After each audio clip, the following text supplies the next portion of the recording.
Salut à tous et merci d'être là.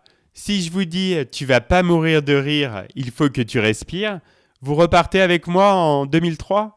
On l'a vu dans Hit Story, la chanson engagée, qu'elle soit politique, sociale ou écologique, a toujours fait partie du paysage musical français et international.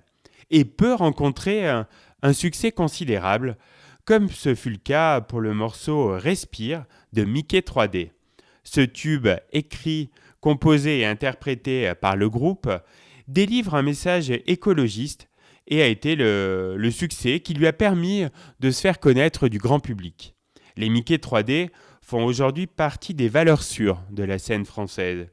L'histoire a commencé pour eux dans la région de Saint-Étienne. C'est là que Michael Furnon, dit Mickey, auteur, compositeur et chanteur du groupe, rencontre Aurélien Johannin, dit Jojo, au milieu des années 90. Naît alors une vraie complicité qui va les mener jusqu'au succès qu'on leur connaît aujourd'hui.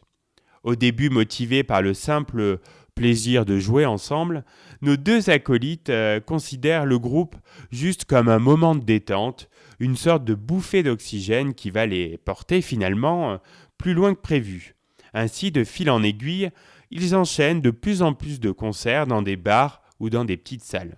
Et très vite, tout s'accélère avec la sortie de plusieurs cassettes démos et d'un premier album en 1999.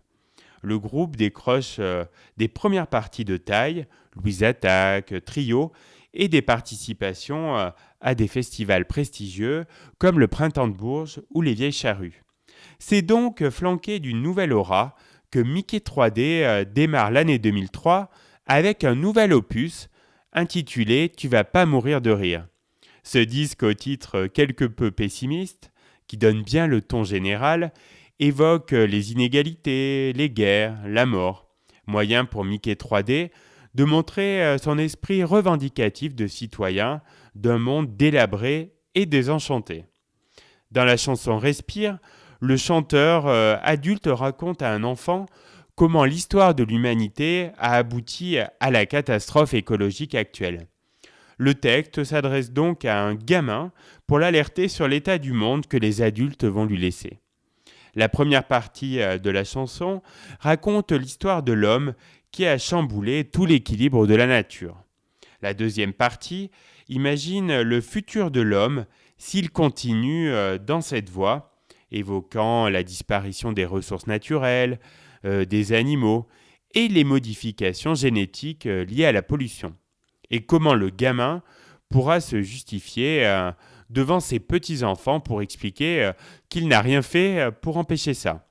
La troisième partie conclut par un constat sur l'égoïsme coupable des humains et bien qu'admettant qu'il ne connaît pas la fin, penche plutôt vers le pessimisme, toujours. Michael Furnon a expliqué qu'il avait écrit cette chanson après avoir vu Nicolas Hulot s'énerver à la télé et s'être dit qu'il devait y aller de sa petite contribution. Un texte écologiste et un clip faussement naïf en dessin animé qui ont marqué le début des années 2000 et restent malheureusement d'actualité.